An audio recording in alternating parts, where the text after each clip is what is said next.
262 number का बोल इतना है कि अर्थ का अनर्थ मत लगाना, इसलिए हम विवक्षाएं खोल देते हैं। गुरुदेव श्री ये ग्रंथ पक्के पारे वालों को देते थे, स्वयं अपने हाथ से देते थे। तो जिन हम गुरुदेव को महान मानते हैं वो स्वयं अरे ऐसी मुक्त कंठ से प्रशंसा किए कि कोई कर ना सके।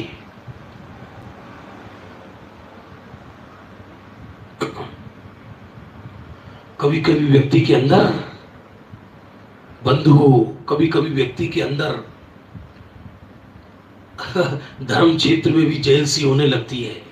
यदि हम इनकी प्रशंसा कर देंगे तो कहीं लोग इनको मानने न लगे। अरे तुम्हारे सोचने से क्या होता है, क्या होता है तुम्हारे सोचने से। देखो 262 नंबर का बोल गजब का है। वात्सल्य प्रभावना आदि के राग को हम तो रोग मानते हैं, फिर उनको बढ़ाना क्या।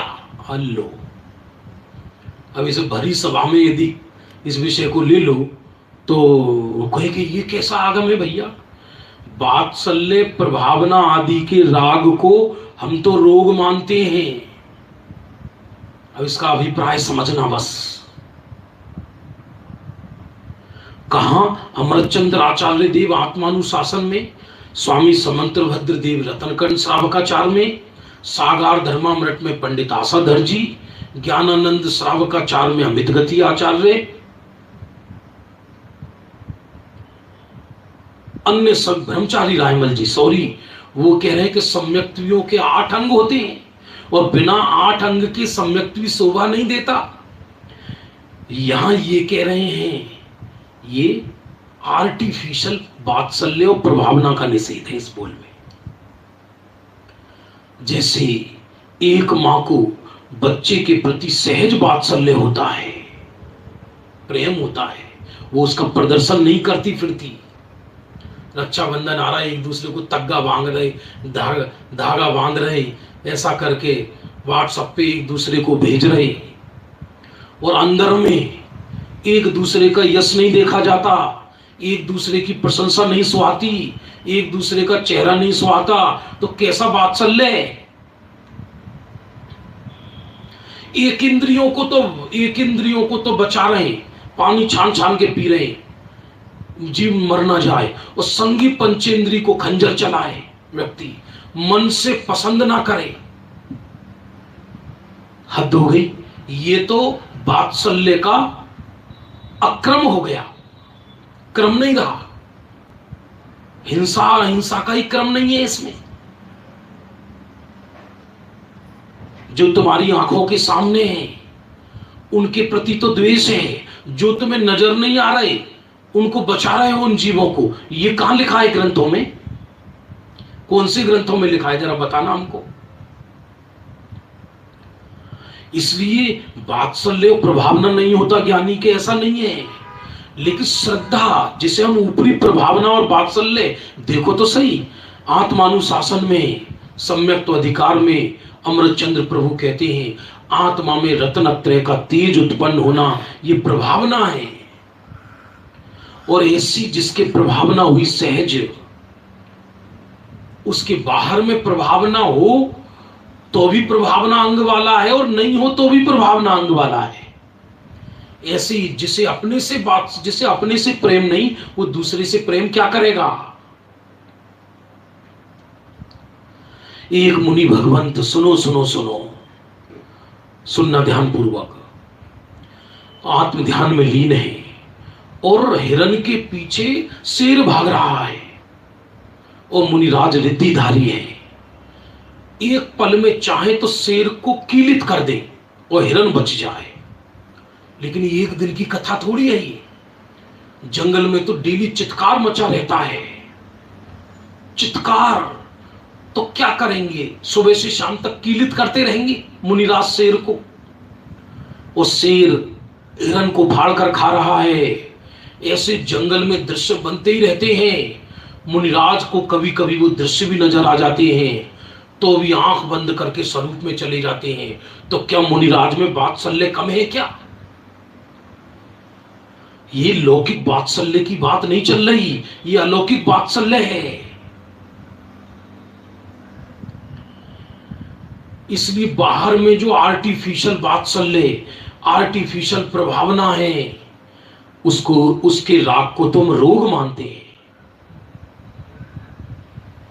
आकाश में सूरज निकलता है तो ढोल पीटते होंगे सितारे, देवगण, अब निकलने वाला है, अब निकलने वाला है। क्या होता होगा?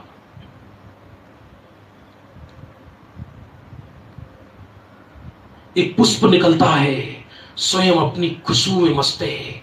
कोई देख ले तो, ना देख ले तो, किसी ने देख लिया तो देख के प्रशंसा कर दी तो बाह्य प्रभावना हो गई, और यदि नहीं देखा, किसी ने प्रशंसा नहीं की, नहीं देखी, तो प्रभावना नहीं हुई, ऐसा नहीं है।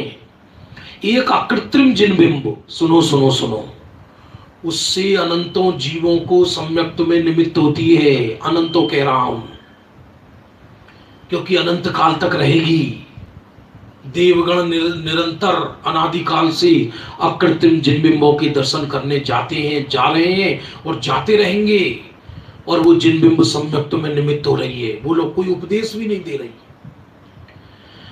ब्रह्मचारी रायमल जी ने चर्चा संग्रह ग्रंथ में लिखा, एक बीतरागी दिगंबर संत ध्यान मुद्रा में बैठे हैं, तन पर धागा भी नहीं, और कदाचित उनको उपदेश देना भी नहीं आता, तो भी प्रभावना हो रही है।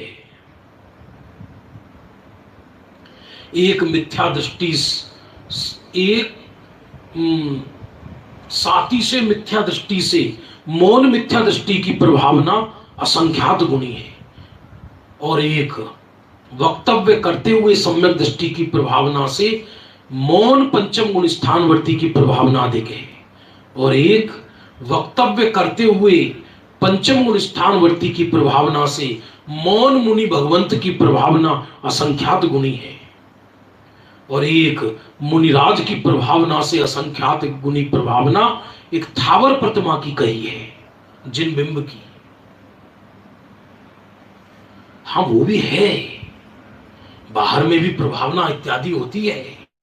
वो गुरुदेव जो एक द्रव्य दूसरे द्रव्य का कर्ता नहीं है बताते थे, उन्होंने इतने पंच कल्याण विधि प्रतिष्ठाएं कराई, निषेध नहीं किया, क्योंकि इतने लोग आएंगे, गायक की बात सुनेंगे, आत्मा की बात सुनेंगे, उसमें आत्मा की बात को ऊर्ध्व रखा। लेकिन आराधना तो करे नहीं, आराधना तो करे नहीं, आत्म अनुभव हुआ नहीं, अंदर की दृष्टि नहीं, फिर वात्सल्य और प्रभावना करना चाहे तो उसको सौगानी जी कहते हैं कि ये तो रोग है, इसको तुम रोग मानते हैं। वात्सल्य, प्रभावना आदि के राग को हम तो रोग मानते, पर उसको बढ़ाना क्या, वो तो सहज होएगा होएगा। कोई इसके लक्ष्य को लेकर आगे बढ़े फिर आत्म कल्याण कर ले, संभव नहीं है।